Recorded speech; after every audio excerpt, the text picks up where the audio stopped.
panibagong araw, panibagong vlog na naman ang gagawin natin mga kadugo. Bali, itong dalawa yung i-vlog natin.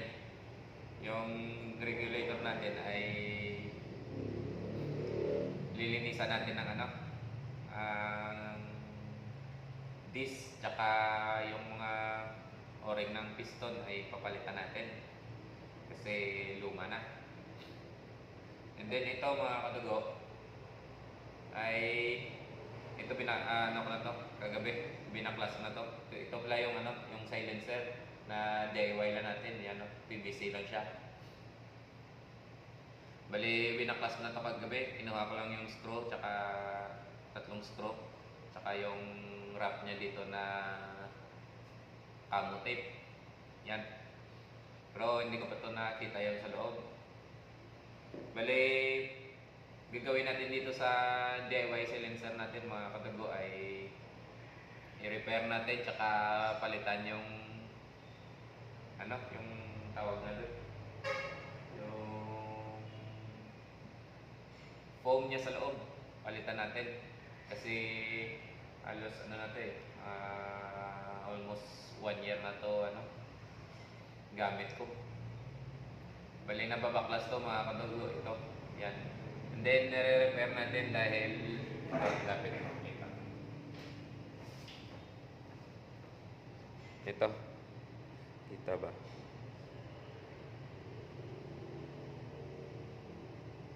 Yan, ito na damage,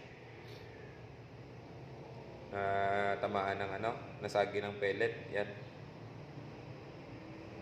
bali re-repair natin.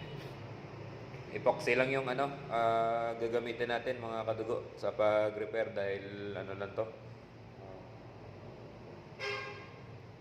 ano nga tawag dito,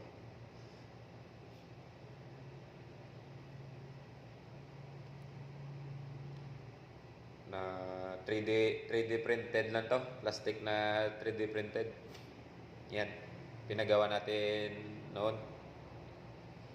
So ayan, bali unahin natin to mga kadugo dahil mag-epoxy tayo at need nito time para tumigas.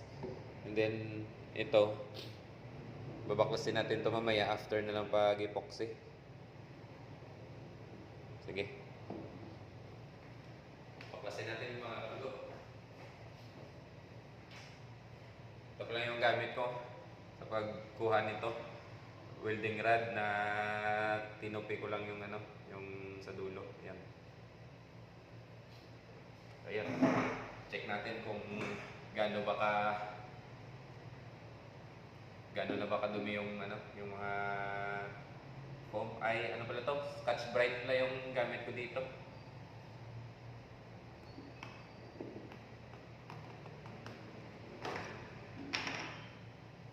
Naku, sayang. Sayang mga kadugo na to. Ay, sayang naman. Nasira.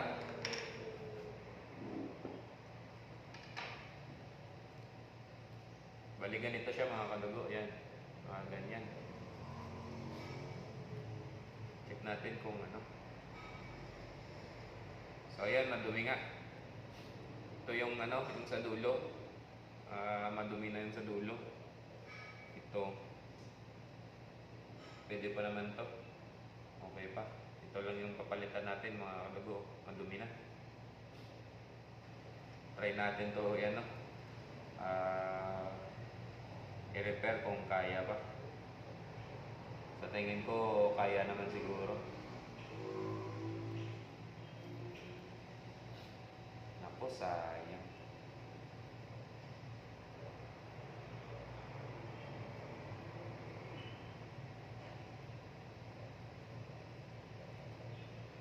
Okay lang, mare-repair pa to. May glue naman ako mga kadugo. Yan. Nabalo. So okay lang yan, mare-repair pa din yan.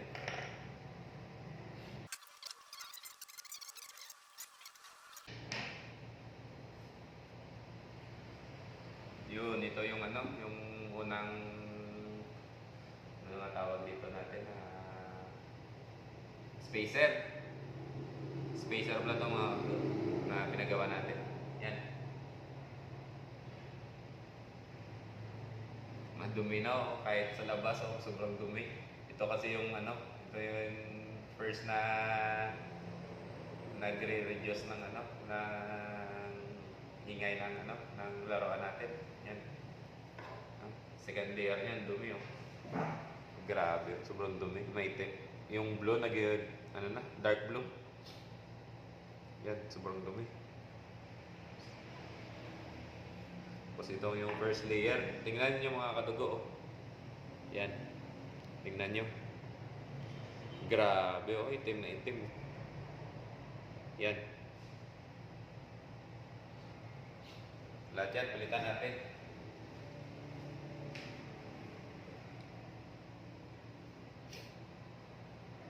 Ito pala yung ano, yung spacer na gamit natin yan. May ano yan, may kawang yan na ano, malaki. Tagos yan sa kabila, yan. And then may mga ano to, may mga butas yan oh. Tagos din yan sa kabila. Para pag pumutok, pupunta yung ano, yung hangin tsaka ingay sa Scotch-Brite. Ito ay ano to? 7mm. I think 7mm yung ano, yung butas. Yan. Then ito yung sa loob ng DIY silencer natin. Yan. Hindi masyado kita. Yan Yan sa loob. Kulay yellow. Yan yung ano, yung base ng silencer natin para sa ano, sa barrel. Yan di ano lang, di suksok lang mga kabigo. Yan may stopper din sa loob. And then yung butas yan mga kadugo ay may space pa yan para pupunta pa dyan yung ano, yung hangin dito. Para nasa 1.5 or 2 cm yung ano, yung palibot dito na may space pa sa loob. Yan. So sige mga kadugo, at repair muna natin yung ano, yung ito, yung spacer natin na nasira. Sige.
Six and a half hours later.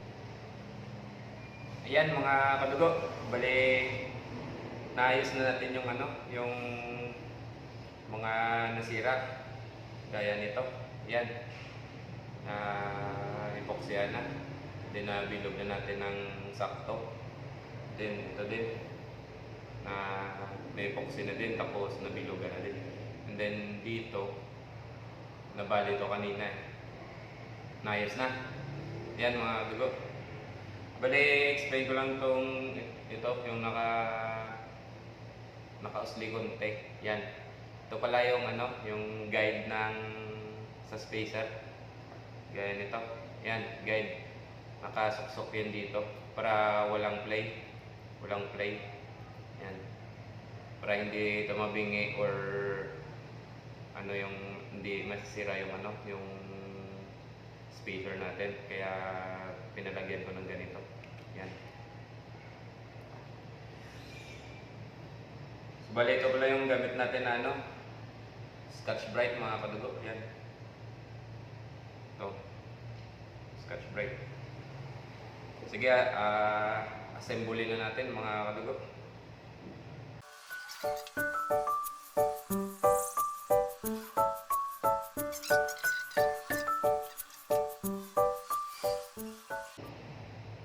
Bale, nung una kong gawa nito ay ano lang, 4 lang na spacer. Ngayon, ginawa natin 5. Ito yung ginawa natin na kanina na ano, isa. Yan, binutasan natin. Ginawa natin ano, medyo maikli yung dalawa. Din yung tatlo ay nasa 2 inches, 1.5 inches. Ito nasa 3/4 lang siguro. Ito.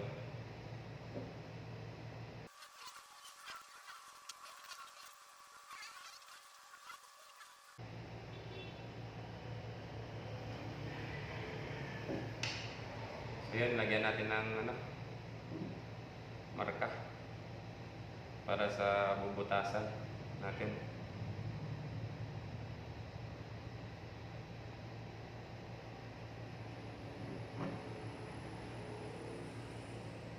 Para sa lock niya na screw mga kadugo. Yun.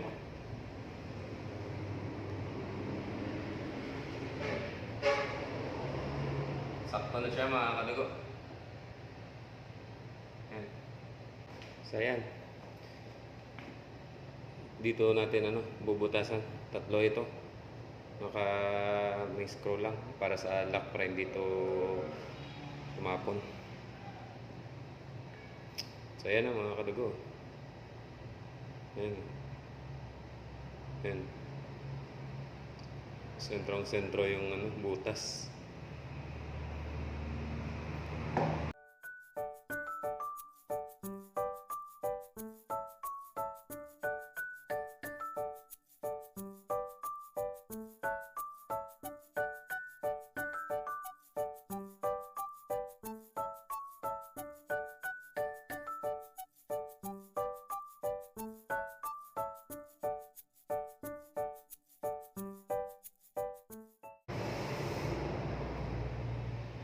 Yan na mga kadugo, nalagyan na natin ng screw. Yan. Isa, dalawa, tatlo. Yan. Pwede na ito mga kadugo.